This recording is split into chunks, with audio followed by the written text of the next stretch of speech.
Well, I thought it was maybe time I made a little update video. I made all these new bobbins. I accidentally went and dropped it earlier and went and cracked the damn thing, so I had to super glue it back together. Now, the problem is, right, I reconfigured this, and my bobbin, I can get two of my cores in here, right? Where's the other one gone? I'll just lay them on the bottom. Ooh! God, I'm going to break them again. Hang on a minute. It's easy to break stuff because they're kind of fragile. I'm going to put some foam on the back there.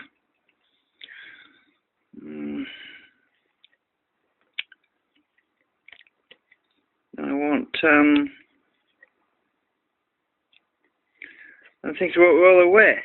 Right, my bobbins. Okay, I took the coils actually off the other cores and rewound them so you can see the width. Now, then they won't roll away now. But they basically go in here, in these sections here, right? The ball bearing couples to the steel core that's in the middle. Now, because the actual, I've got this in two stages now.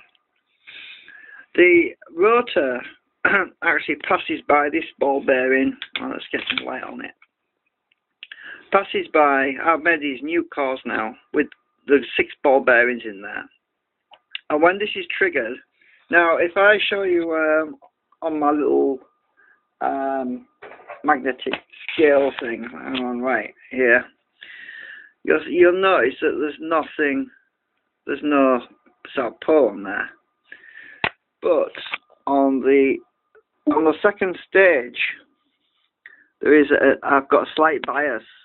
There's a very slight bias there of sort of pole on that centre. If I can get it right, yeah. There's a slight biasing on there. Now the biasing disappears when I attach my north pole. Right, if I stick my north pole on this trigger side, the amount of force I feel on this side now is the same, no matter which way around this is. Now that is absolutely amazing because I wanted that, because before what was happening when I was bringing the south pole to the switch, it was actually pushing away, right? It was pushing away. But the north was pulling a lot more. But now they're both the same. Now to demonstrate that, get my tweezers, put my tweezers on here in the middle. There's no magnetism. Look, I'll let go. I'll let go. It doesn't stick to the middle though. On the ball bearing, it won't stick. It sticks to the outside. So there's no magnetism there. But there is magnetism on this side.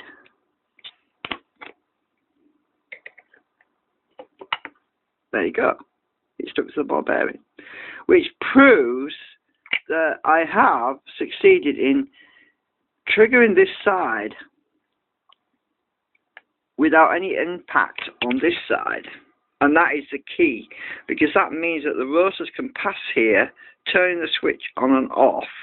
This switch turns on the second switch, and because there's 2 concentric magnets, the coils are actually completely decoupled now from the, well, will be when I get this configured, will be completely decoupled from the rotors, which means that there's no back electromagnetic field to slow the rotors down. Right? But there is a trade-off, because the rotors actually, let's see, well, this is one I've broken earlier actually, but my actual rotors, if I go over there,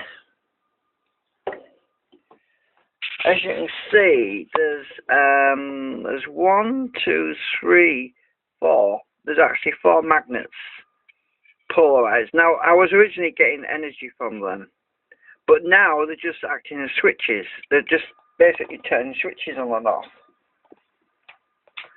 So, no longer really, what I could do is take all the magnets out of the rotors and then put them in in my generator part here, I suppose. And then I have much smaller magnets on there for the switching.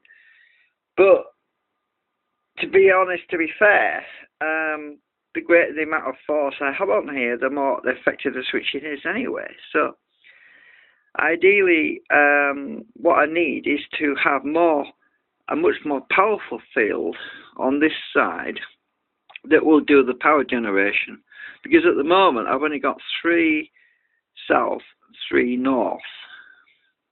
And they're opposing each other until they're actually switched on this side. And I'm losing quite a bit of energy. Actually, if I put the south magnet on there now, and my coils are rolling, I'm going to break them again. I'm going to stand them on their ends. I had to super glue that. I bet there's a lot of effort building those. Moving those coils. Now I've biased this switch. You'll notice the amount of magnetic field I have on this end is quite large now. It's really quite big. But I want to get more, so I can have much more output effectively. Now that's with it biased on. Now I'll just put that there a minute. Now let's swap this around and bias it off. Now we shouldn't have anything. It's turned off now. It's actually totally neutralized. Because now, before, when I put it on here, it would stick, do you remember? But now, if I put my tweezers on, oh, damn that thing underneath. Put my tweezers on there now, it falls off, look. I'm trying to get it so you can see it properly. It won't stick now, because this end is turned off. It's sticking to the outside ones, yeah. Oh, I was popping it up then. Right, it won't stick to the middle now. It's just slipping off. But take this off, and there's a slight residual, as I say, there's a slight residual south on here again now. Let me see from the gauge, and that will cause it to stick. Can't get it on. It's right. There you go. Right. I'm stuck to the outside then. But you see, it's stuck now. Look.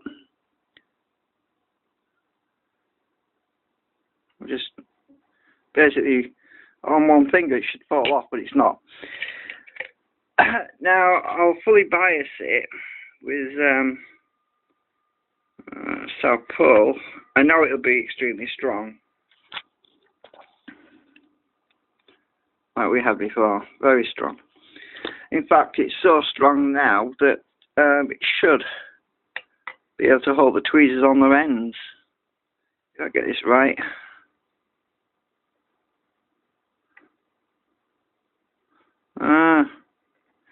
Of course, the tweezers are a bit funny shaped. They don't.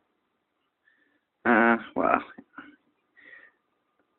yeah, they're too heavy on this end. But anyway, yeah, if I get something else, let's see, what else can we use to stick on the end of the ball?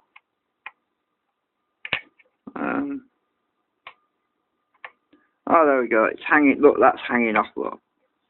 Now, if I move the magnet, the switch, watch what happens. Turn it off. It fell off. Turn it back on again. Now it's back on. Turn it off. There you go. That's with it off. So the switch is working. Anyway, just, oh my god, 9 minutes. I can't believe it. I said I'd make a short video. Anyway, thanks for watching.